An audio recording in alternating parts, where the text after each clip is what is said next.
My why is to empower others to be happy. Okay. I believe in the potential, the truth, the highest vibrating thing. I believe you can't be aware of that which vibrates, only can be aware of that which vibrates equal to and less than you. Yeah. So for me, it's to teach people how to enjoy the consistent, everyday, persistent, without quit, which is you, pursuit of your potential. And I always tell people the two key words of the definition of happiness that I just gave you is enjoyment, which requires gratitude, and pursuit. Yeah.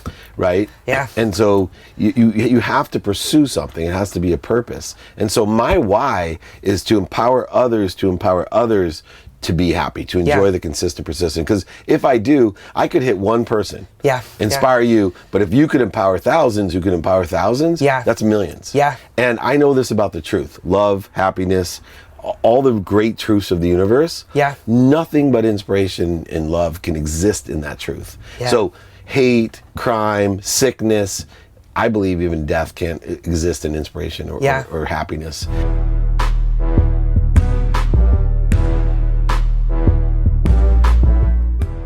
Awesome, man. Well, I guess we're rolling. I'm excited to have you here. Cool. Sounds like it's been an interesting morning for you. So wait, you had to do 3 35-minute monologues or 25? We're exaggerating 25. already. Yeah. Okay, yeah. I'm already lying. Yeah. Okay. It went good. Yeah, really well. Yeah. I didn't think I could talk that straight. I have to do 3 speeches in Mammoth to launch the mountain starting tomorrow, so it was a good warm-up. Awesome. So they put me on SNL or the morning shows, I should be fine. Some hosting, some monologue. Well, you've talked a little bit before. I feel like you got a little experience. You're pretty good at this. But you know what? I've always been able to talk. What the big change in my life is learn how to listen. Yeah. And learn. That's the harder thing. At what point in your life did you learn that lesson? Because I feel like that is huge, and I feel like as a young man who's trying to figure it out and ego gets involved in these different things, and we all like to hear ourselves talk, so like was there something that happened that made you kind of make that switch? It was the understanding of learning. And for years everyone says, you got 2 of these and 1 of these. Yeah, for a reason. Use them. Okay. But when I started to meditate and become aware and understand learning and listening were symbiotic, and they come with radical humility. You mentioned your ego. Yeah. And so through that quantum shift in my life of being of service and of value, it really shifted the fact that it wasn't just people learning from. To me, it was more even in a universal sense that quit telling, because there's 3 kinds of listeners. 1, the interrupter, which I was. I literally wouldn't even let you finish. That's great, but my story's better. Yeah. That was me. Yeah. Oh, yeah. Then I matured into the fake learner. Okay. Which is pretend to listen to you, but the whole time in my head. And this just wasn't to people, it was to the universe. The universe kept giving me signs. And I would just spit on the universe and say, oh yeah, look what I have. Yeah. Right, I'm so successful. I know what I'm doing. I'm in control. Then it became more of this, well, let me wait and see, but I still just wanted to do what I did. And then I put 2 magic words next to my bed, radical humility. And I decided that I was going to live in humility of accessibility and allowance. I was just going to allow things to happen. That doesn't mean I'm sitting at home high on my mom's couch. I literally was going to be humble and be of service first, and then ask how others could help me as well, which is the most critical part about humility is asking for help. Yeah. Even when especially if you're successful. Yeah. Yeah. I feel like that's something that was a big turning point for me is even just like smaller goals. Growing up, I was afraid to tell people like what I wanted to do because people make fun of you, they judge you and all those types of things. And so I wasn't doing that. And then I got to a certain point where it was like, closed mouths don't get fed. And I'm like, I'm going to start proclaiming what I want, and I'm going to start asking for the help that I need in these different areas. And it was amazing what a transformation that was, because especially when people believe in what you're doing and they see you working hard, they want to come in and they want to help you. So all of a sudden when you tell these people, instead of it being like, oh, you're not going to do that kind of thing, it's like, oh, I know these 5 people and I want to connect you with them. And it just overflowed abundantly. But I don't even think it was really ego. I think it was more afraid of what other people were going to say, like, oh, you want to be a basketball player, you're a little white guy in Alaska, or you want to do movies and commercials, these types of things. And you're like, I don't want to be one of those people, especially in LA, I feel like, because you meet so many of those people. I lived randomly with Ted Nugent's son when I first got out here. He's really into bow hunting. Yeah. And my grandfather was this legendary bow hunter back in Alaska. And so I'm living in this place way out of my league. And I remember like after the first couple weeks, I called my mom and I'm like, yo, I'm meeting all of the most incredible, like dope people I've ever, like movie producers and rappers and all these things. And then I come to find out they aren't really doing any of those things. Then I get the whole fake it till you make it and try to project a certain thing to get there. But I think there's something for just being who you are, where you are, and open and honest about that. And that was a big changing point for me. Yeah, you use an interesting word that a lot of people don't understand. As you said, I proclaimed it. The understanding of the word proclaim is that everything already exists, right? You're claiming, proactively claiming what you get. I use the word commandment, means working with the universe. Most people think command is to demand. It's not. Command means to work with. Proclaiming is exactly what radical humility is, because radical humility is allowance. And so by proclaiming what you want, I'm proactively claiming what's already mine, what already exists. And it's an abundant attitude, which is really rare for someone. Both came from kind of smaller places. Yeah. Alaska and Akron. Yeah. Your place is a little cold colder. in the winter. Yeah. Both. Yeah. But they're smaller, and it's a different, to come out to California, and I was forced out here when I was 9, and the judgments were so scary for me. People would judge me, and I was afraid to say who I was or what, because I was small as well. And I was a really good athlete in Akron, Ohio, and then came out here and was afraid to say that I was a good baseball player because people played all year round. And then football, and being the same size as you, it got even more distracted. But judgment is critical, because we truly find ourselves by judging our own past. And then projecting it into the future. And that's where we were talking about legacy exists in the now, that the purpose of time is for us to appreciate our past, to be grateful for it, one, but to add value to it. And that's where you're talking about, when I started being an appreciator, I could hook up these people and help them. Then everything happened in the future for me. Where people get confused is they take judgment on the past and they look at it, and they look at either being a victim or worried about the same obstacles, voids, and shortages, and then they put faith in the past with the wrong type of judgment, or they allow other people's judgments of their past to project them without appreciation into the future. Then they wonder, why do I keep getting the exact same results? And that happens in Hollywood more than anywhere. And that's where you have the same waiter who's there in his 20s, 30s, 40s, and 50s, telling he's not proclaimed anything. Right? All he's done is projected the past into the future.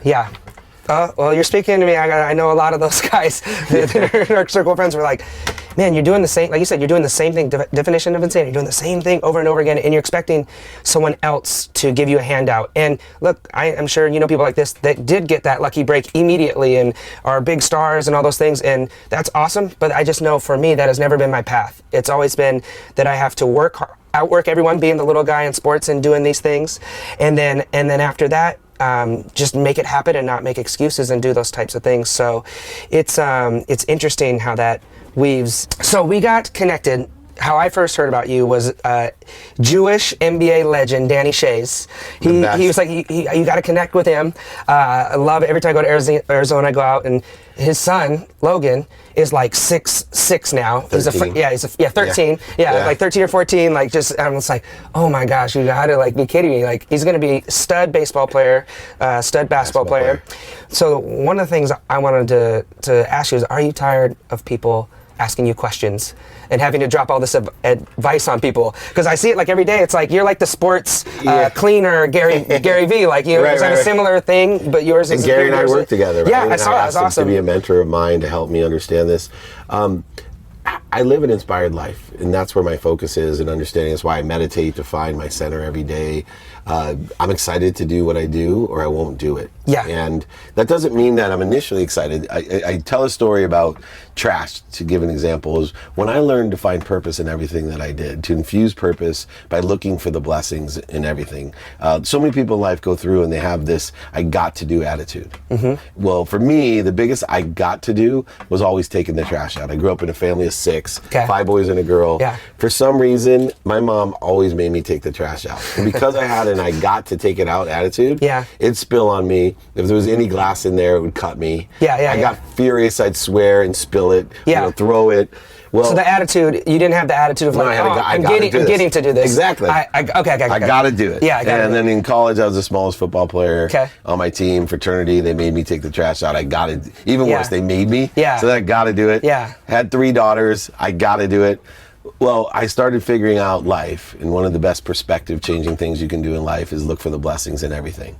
Just be grateful for everything. Look for purpose in everything, like answering questions. Yeah. And for me, I started saying I get to take the trash out. If I get to take it out, what are the blessings in taking the trash out besides helping people? Yeah. And it was, hey, why not? It's a few free moments. Especially with all the people asking me questions. And all the everywhere you go, man, the people are asking, like, what's the key to this? What's the key to that? Yeah. And so I'm like, man, this guy's am gonna of get tired of service. this. Yeah. But I changed my attitude, and I looked and said, you know what, I'm gonna use the free time to take the trash out for myself. I'm gonna think about what I want, what I need to be happy.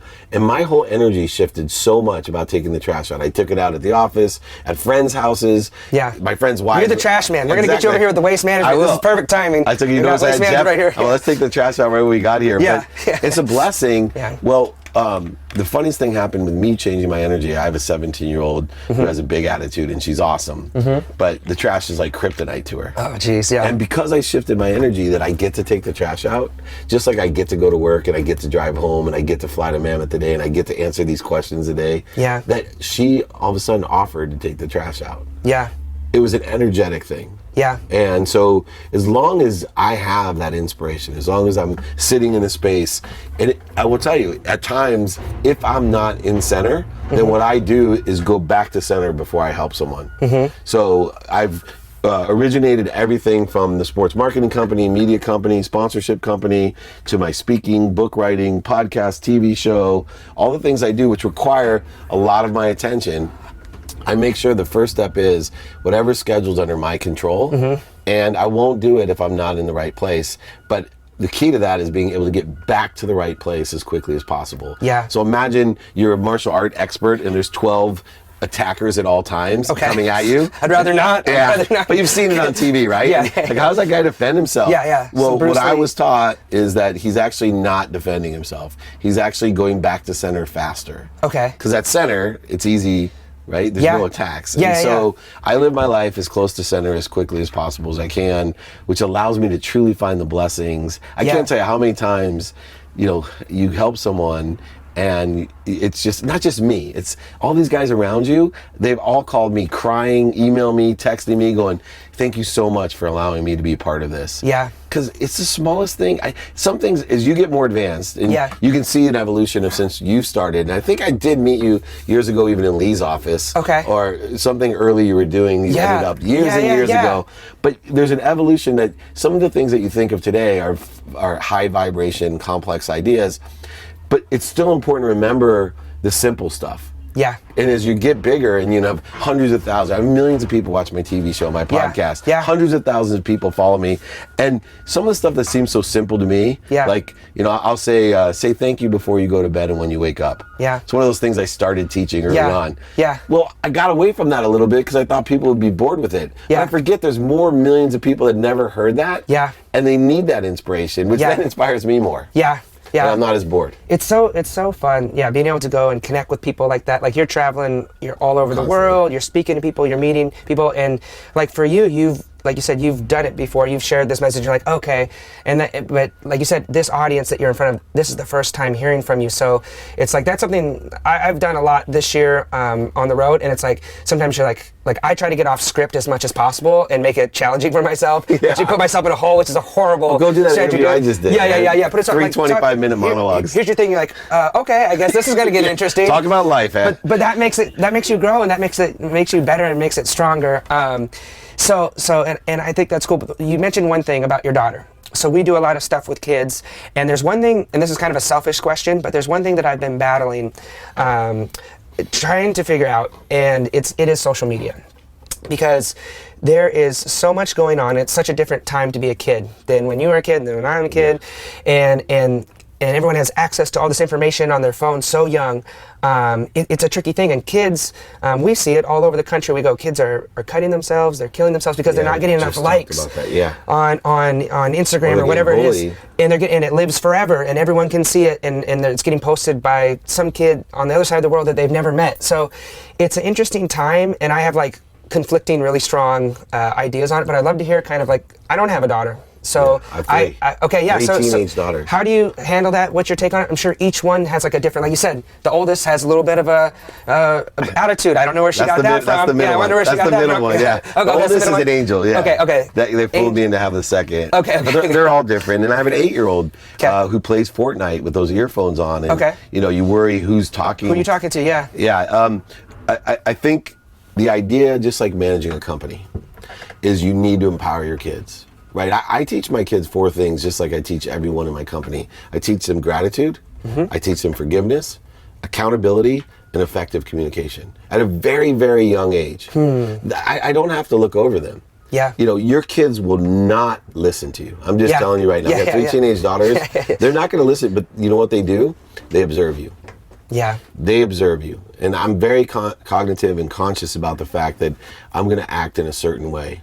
They know that I stop at every person that needs help. They know I don't walk the street without picking up trash. Yeah. Right? They know that I hold the door open for their mother. Yeah. Right? They know these things. And they also know about what's appropriate and what's not appropriate. And I educate them. I'll tell you, when it comes to drugs, dating, sex, all the interesting issues. In fact, I want to write this book next summer. Okay. It's about my 3 daughters, because one's 19, one's 17, and one's 14. Oh, geez. And I want to take 10 questions, and I want to ask them about premarital sex, drugs, right? Suicide, all the big issues, and curfew. Yep. And I want to get their perspective on it. Yeah. 3 different girls who have 3 different personalities, the same parents. Then I want to get my wife's perspective. Yeah. And then I want to be the moderator and kind of analyze it with reasons of values that I teach. Yeah. Gratitude, empathy, accountability, and effective communication. And I think it'd be insightful. I believe everything has its good and its bad. Yeah. So when I was young, it was Playboy magazine. Yeah. Right? Yep. But I had access to Playboy magazines. Yeah, dude, right? I'm going to be a bad listener now, but I was on a little island in Alaska, and literally 40 homes, like no roads, anything. And the little neighbor, Stevie Rosenden, brought me over, and he pulled up the mattress in this cabin out in the middle of nowhere and had a Playboy magazine. Always need a mattress for a Playboy. Yeah, there's always a mattress. There's always hidden under the mattress. There was like not even a house, it was some cabin that I'd never seen before. So yeah, that I remember. But think about it. The telephone comes out, and all you heard was the same stories, just like social media. Oh my gosh, somebody could call my kid. Yeah. Right? They could call into somebody else's house. Yeah. These are the things. And then you had cell phones without even texting, and there's all these issues. A car. You want to know the most terrifying thing about being a father of teenage girls is just teaching them to drive. Right? Especially in California, because I laugh at these people, because I fly all the time. Yeah. Aren't you afraid of flying? Or the earthquakes in California? Yeah. I'm like, are you the same idiot that's driving the 405? Think about percentage-wise. On the way to getting there. Yeah, come on. Way riskier. Way riskier. So, empowering your kids to understand what's going on. I think the bigger issue is why that our values of young children would want to hurt themselves. Yeah. Regardless of whether it's social media, school bullying, or what's going on. There's an opiate addiction, right? Yeah. There's a fulfillment issue in America. Yeah. And people don't have purpose, passion, and they definitely don't know how to tie proper profitability to that. And that's one of my missions, because I've lived that life. I had every single thing I ever wanted. Retired in my 30s, lost over $100 million because I had no purpose, right? Yeah. I thought that, I was always, when I was poor in Akron, Ohio, I was always happy. I just wanted to be rich so I could buy my mom a house and a car. Yeah, that's one thing that's interesting as I sit back and analyze kind of the industry that we're in, doing the speaking stuff, is I like listening and getting advice. I know you can get it from anyone, whether it's the janitor who used to let me in the gym to practice for school. Like, I can learn something from him because everyone has different life experience. But I have found that I like getting it from someone who's lived it and someone who is still actively living it, instead of these people who go and tell you all these things, but they're just kind of famous or known for being a speaker, which is nothing wrong, and I think you can learn things from those people, but there's something to be watching The Rock, get up and do those things, or in your case, like, you're actively doing all these things. You're out, you're traveling, you're hustling, and I think that's more receptive to most people, because it's like, you actually do have to get out there and do it. It doesn't just happen for you. Like, you have to make these things happen. So I love that. And I feel like you got something, so. No, okay. I was going to say, it's being, like, the shift in the paradigm of value. Yeah. When you realize to be of service what that means. Yeah. And I think one of the cool things about the online videos is that I believe that people don't have a lens of productivity and accessibility. They're not students of their calendar, meaning they're not really looking more interested than interesting in what they're doing or what free time that they have. They don't understand there's two times. Yeah. One is the linear time frame, the pragmatic man-made construct, 24 hours. Well, if there's 24 hours in a day for this vibration, then you should be focusing on how productive can you be, how accessible to others are you, and how able are you to access what you want. This is the allowance, right? And so people don't do that, but then moreover, they don't understand that everybody's own multi-dimensional time frame is within their own perspective, based on the judgments of the past, projecting through appreciation to the future. Yeah. And what I love is that I watch stuff in the reality of this time zone. Yeah. See, in my mind, my perspective, everyone always puts onto me, I'm busy, and I always tell them, I'm not busy. Yeah. Busy's for someone else. We all have 24 hours of activity. I'm productive and accessible, which means you should be calling me. Yeah. Right? You should call people that are productive and accessible. The guy who sleeps half the day, he's busy in my opinion, because he's not productive and accessible. Yeah. You can't get him. I keep all my phone calls to 5 minutes. Try to. Yeah. I keep, my interviews. You with your mom? Well, I try to keep it to 1 minute. Okay, yeah. She gets less time. She does. My girls get 2 minutes, but I believe in doing things every day. Yeah. Right? So 2 minutes a day is worth more than an hour on a Saturday. Yeah. So I have an objective. I know that my mom wants me to tell her so she knows that I love and appreciate her. That takes a minute. Yeah. So every day I call, text, or email my mom and just let her know that I love and appreciate her. My relationship's so strong. It means so much more, Teenage daughters want 2 minutes a day. Yeah. And they just want to know that I care. Yeah. That's all they want to know. They don't want my advice. Yeah. They don't want me to ask what they're doing. Yeah. But what they want to know is my dad cares about me, and he travels around the world. He helps a lot of people. But my dad cares about me. He calls me every single day. Sometimes they don't give me 2 minutes. Yeah. Now my 8-year-old gets 30 minutes a day minimum, and this is minimums. Yeah, yeah. My 8-year-old gets 30 minutes a day. It's a whole different relationship. Yeah. And my wife gets 30 minutes a day. Yeah. My health gets 1 hour a day. Yeah. So I'm very, very strategic and premeditated with your entire. And accessible. Yeah. I love it, man. And so, I love it. That's amazing. Well, there's so many things I want to talk about because I follow you, and so I know some of the stories of growing up in a small place in Ohio and being an athlete and then having that whole experience. But I know our time is a little bit shorter today. So I got two kind of things, and then we'll wrap it up and we can switch it up here. Cool. The one I'm thinking of is, so it doesn't seem, from someone who's known you just a short time, that money is the ultimate motivation, because you've had success and you had the issues of losing it and then getting it back, which that's a whole another couple hours in itself, I'm sure. So what is kind of for you the legacy that you're creating and you're building, and the why? Because I'm always really fascinated with the why and the intent behind everything that people do, and it seems like you have a really strong one just from what you shared. So what does it look like, big picture? And I want to see, like, how can we help add value to that? My why is to empower others to be happy. Okay. I believe in the potential, the truth, the highest vibrating thing. I believe you can't be aware of that which vibrates, only can be aware of that which vibrates equal to and less than you. Yeah. So for me, it's to teach people how to enjoy the consistent, everyday, persistent, without quit, which is you, pursuit of your potential. And I always tell people the two key words of the definition of happiness that I just gave you is enjoyment, which requires gratitude, and pursuit. Yeah.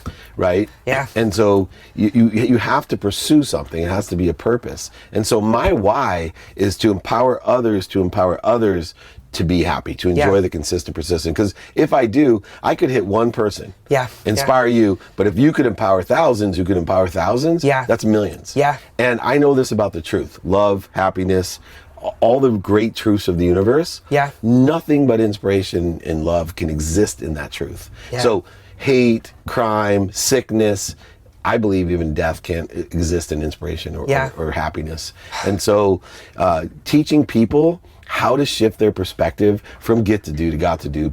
Be a student of your calendar. Be more interested than interesting. Be a learner. Yeah. Right? All these simple things. Yeah. People, I have a lot of business coaching clients. I'm blessed. Yeah. And I love when they're like, wow, that's so simple. And I said, if it wasn't simple, the universe wouldn't do it. Yeah. If you can't explain something simply, you don't know it. The universe is exact. It has enough of everything for everyone, a completely abundant universe that just allows us to access it. And we take such a different approach. I love the lottery, if you watch some of my stuff, right? Okay, right? Yeah. I love the lottery because what it did is it takes people into a realm that I'm in. The difference is the government charges you $2 to give you the possibility of being a billionaire. Yeah. I say, why waste the $2? $1.6 billion already exists. Yeah. It's just, you need the what, the why, and then the how is just the discipline, strategy, and awareness that you need via, how can I be of service, and do you know anyone that can help me? Yeah. In one day, we all could make $1 billion just by raising our awareness of when to buy or sell. Yeah. Right? If you literally wanted to focus in on making money, then learn a market so well that you can time when to buy or sell. Yeah. If you spent 10 hours a day studying something of when to buy or sell, you'll pick up on it. Your awareness will raise by putting intention as well as attention on the matter. But yet people spend a whole lifetime with no intention, no attention, and wonder why they've never been able to access what they want. Because they keep on focusing on what they don't want, and then they're surprised by putting faith in what you don't want when they end up what you don't want. Faith works both ways. Put it on what you do want, and faith includes intention and attention in that enjoyment of the pursuit, and you'll get what you want. You'll proclaim it. I'm ready to be a billionaire. You are. I love it. Good. That's so, two things I love about that is it's like the teaching someone how to fish and they can fish on their own. Like, you're creating a movement that's bigger than yourself because you're getting other people to inspire and empower other people. And I think that's so amazing. And enjoyment. That's one thing. I have a lot of parents wanting me to like work with their kids on sports and stuff. And it's cool, but that's not what my passion and what my why is. Yeah. And I see it so much of them. They want their kid to be the next Serena Williams, Tiger Woods, and they're pushing these kids. And nowadays, especially in California, they have the resources to play a sport and have personal trainers, which is all good things. But for me, when I was growing up and playing on the little island and stuff, I just enjoyed it and I just loved it. It was never work. Like, these kids, they don't want to go and do 100, 200, 300, 500 swings off the tee. And that's fine. There's other things they could go do Fortnite. But I think the difference sometimes in what makes someone an average player or a great player or average in life or great at life is you find a way to make that process so fun. For me, it was headphones in, and I'm like listening to music and like dancing around and imagine myself hitting a shot, against our rival Juno, but it was fun. So it was never like work. And that's where extraordinary comes into. So what I love is you're able to take what you enjoyed in that work ethic and be able to take that pursuit. But where the truly extraordinary athletes come from, like the Baron Davises and Warren Moon. Yeah, I saw you did one, Baron. And He dressed up for you. Yeah. I was like, man, Baron didn't come all sharp like that. I command that, right? Work with him. But the interesting thing is, I was like you, man. I couldn't wait to get out in the street. Yeah. And they would have to pull me off of the street. Yeah. And the thing is, the difference is what happens when you get someone that has the talent, the body, the strength, the speed, like LeBron from Akron, Ohio. Yeah. And shout out the motherland. Right, yeah. Isn't that amazing? You have the best and Steph Curry. player. And Steph Curry, both born in the same hospital as me. Which is why I think somehow my sports destiny and my executiveness, like it just my stature. Yeah. I was born to be the commissioner of the NBA. Yeah. I figured three of the greatest in the NBA, LeBron James, right? Because God knows I'm not gonna be playing with him. But that's something I could do. Yeah. And somehow there's just some destiny in being born in that same hospital. Yeah. But imagine, that's what I feel like you're finding your own with. Yeah. That you have now something that you enjoy the same as you did basketball. Yeah. But your body and mind is more suited for it. Yeah. The same way that LeBron can't do what I do. Yeah. And he can't do what you do either. Yeah. But we have the same work ethic and enjoyment of the consistent, persistent pursuit of our potential. And that's what's going to elevate our awareness and allow us. You have that $1 billion if that's what you want to manifest. Yeah. Thank you. I appreciate that. I'm going to quote you on that. Please. Universe, listen. Yeah, it is always. I think that's one advantage athletes can have on people if they learn those lessons and realize. And I was just really blessed to have two great parents that we wouldn't look at did he hit the home run or make the game-winning catch or the shot? It was, how did you respond when you didn't? Did you throw your bat and your helmet and cuss out the ump? And that, my dad always imparted was, that's going to show you if you're going to be a winner in life, which is ultimately what you want to do. You want to be happy and fulfilled and empowered in these things. And that's the thing I see with a lot of parents that I deal with and talk to, is they miss that boat, and it's sometimes it's an extension of their ego. Yeah. And they were like, my kid's got to be the star, and why are they not getting enough playing time? Kids come through us, not for us. Sorry to interrupt. No, that. But kids come through us, not for us. Yeah. And too many parents today think their kids are for them. Yeah. Kids come through us. Yeah. Not for us. Yeah. All right, last thing. So here's a question I like to ask. Now, there's so much of your story that we didn't get to go through, so we'll definitely have to do this again. We'll do it again, no problem. But going through your life, if you were to go back and look at yourself as a kid, or really just to apply this to any kid out there, what would be, of all these, hundreds of Instagram videos that you have different topics that you talk about, what do you feel like is the most critical thing for kids to take away today from your story, or you would tell yourself if you were going back in time? It's easy for me. It's back to, it's radical humility. Yeah. Ask for help. Yeah. I think the biggest problem today is we put so much pressure on ourselves. Yeah. And whether you're successful or not, the most successful people, I was a millionaire 9 months out of law school, never asked for help. Yeah. And I know kids that need help and they never ask, because you don't understand that we're one, that we're complete when we're helping each other. Just learn that it's a gift to allow somebody else to help you. I always ask, who here likes to give? How do you feel when somebody asks you for help? Yeah. You feel good. Yeah. But yet, most young people are afraid to ask for help. They're afraid to accelerate their careers. They're afraid to be diminished in some capacity by asking or admitting that they don't know something. Yeah. Well, guess what? Everyone knows you don't know what you don't know, and especially if you're young. Yeah. And so if I was looking at my 18, 21, 25-year-old self, and successful or not successful as I was, if somebody would have just said, man, ask 2 simple questions in life and you'll be set. Yeah. Number 1, always ask how I can be of service. Yeah. 2, ask, do you know anyone that can help me? Now, that's a very subtle statement. Yeah. Do you know anyone that can help me? Because I'm not asking, can you help me? Yeah. I'm asking, do you know? Yeah.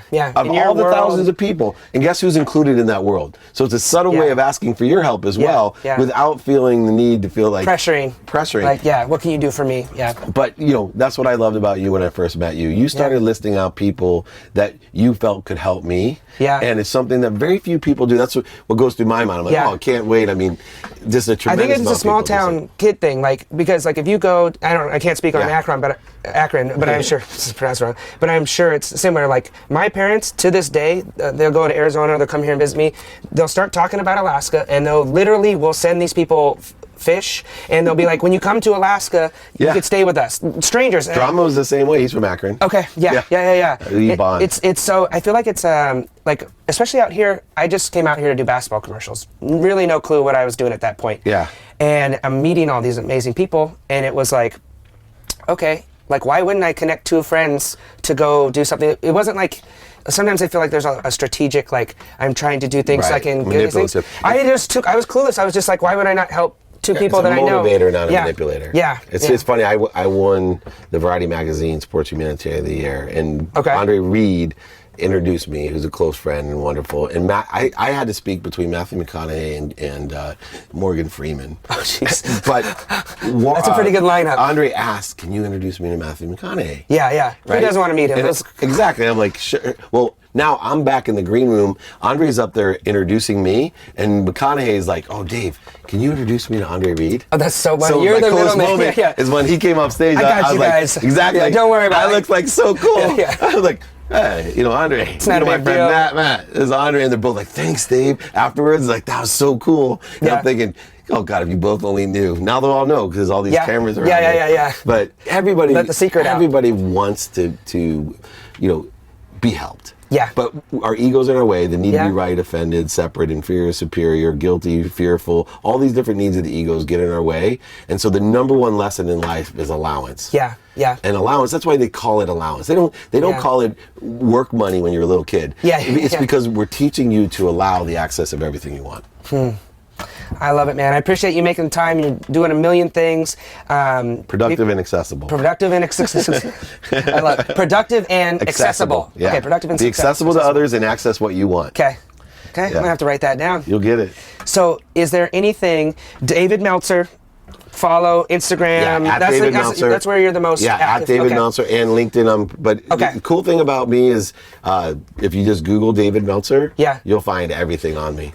Side note, is there a WWE? Yeah, that's Dave Meltzer. Okay, we had a little debate on our team. I'm like, they're like, oh yeah, because he does WWE. I'm like, don't think you're talking about the right guy. He's not. Although it's really fun when they accidentally put me on the wrong interview and like halfway through it, because I know sports, right? I ran Lee Steinberg, and you roll with it. Oh well, not until I find out, and then I'll make fun of myself when I'm on it. We did it on XM Sirius, and it may be one of the funniest interviews ever. Yeah. The guy's like, oh shoot, I think this is right on the air. Yeah. I think you're the wrong Dave Meltzer. They're talking about Ronda Rousey. Oh yeah. And he's like, I just have to admit, Dave, those are some really good answers.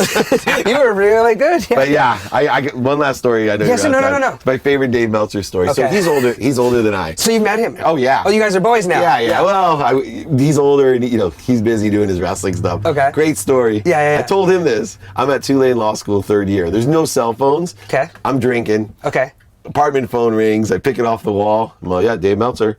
Yeah, can we get a quote for the USA Today? And it was like about Stone Cold Steve Austin. Please tell me you gave a quote. Oh, I did. Oh, I did. I gave a quote in the USA Today, and I had no idea. I'm like, I literally, because I'm drunk, right? I'm like, look at my friends, go, why would they want me to quote that? That's so weird. College is going well. I'm killing it. Like, people thought me.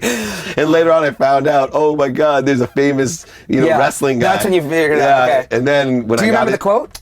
Oh, no. Okay. Maybe something stupid. Yeah. But it was funny because when I went to Lee Steinberg and, ran the most notable sports agency, that's when I'm like, oh my God, this guy. And then I started emailing him because people would come to me and I'd say, I think you want the other guy. So I'd email him. Yeah. And we had a few calls together. Yeah. He just thanked me for always sending. Pretty soon you're his manager, whether you like it or not. Well, now my following's so big, he probably gets a lot of people going the other way. I bet so. The best DM I ever got from this too. This was best. It was like something like, you don't know anything about wrestling. You're so ignorant. You don't know what the hell you're talking about. It was all about me not knowing anything. Yeah. So I just DM back, well, you don't even know who you're talking to. You got the wrong Dave Meltzer. Here's his email address. Yeah, but he's a really nice guy. I'll pass your message along. Yeah. How can I serve you? Yeah, how can I serve you? That's it, man. So people can also the show. Yeah, like what Elevator Pitch is the TV show. Okay. The podcast is the Playbook. It's a top 5 business podcast. Amazing. Blessed. Yeah. Hashtag my blessed. book is connected to goodness and compassionate capitalism, and I have a new one called Unstoppable with Jack Canfield from Chicken Soup for the Soul. Yeah, I think he sold a few books, huh? Yeah, $500 million. So I'm honored to be on any cover with him. So and then my Instagram, LinkedIn. Anything. They just need to Google you because there's so many things going on. But I'm here to be of service. Like people freak out, whether it's good or bad. They freak out because I literally am like, here's my email. Here's my favorite is here's my cell phone. Yeah. Call me, or they give me theirs, and I'm a do it now guy. Yeah. Like I believe if you don't do it now, it takes twice as much minimum amount of time. Yeah. So anytime you can do something now. Yeah. So we're driving up here in the mobile office. Yeah. And Justin's laughing because here I am going, hey, just real quick, I got 5 minutes. It's Dave Meltzer. Yeah. I'm like, hey, he told me to call you. Yeah. What do you want? I love it. And this is true because I actually have written you a few times on like that one video you had where you got the kid the hearing device. Yeah. That touched me. Like I got goosebumps, and I was like, I just wrote you, and first thing you said, how can I serve you? So like he's not just like saying these things. It's like he again go back to you're walking the walk, and I think that's the most powerful testament. Most calls are a minute. I can handle 50 phone calls in a day. Yeah. Most of the people have one quick question, and they're very respectful of my time. Yeah. So I will do somewhere between 30 and 50 calls a day. Yeah. Of just helping people. Yeah. It's like, oh, I know this guy, I do this. I do keep it fast. Yeah. So there won't be as much cordiality as this is, but please reach out. I'm happy to help. Man, I love it. I appreciate it. Really, thanks for coming down here. And Alaska and Akron, right here. Yeah.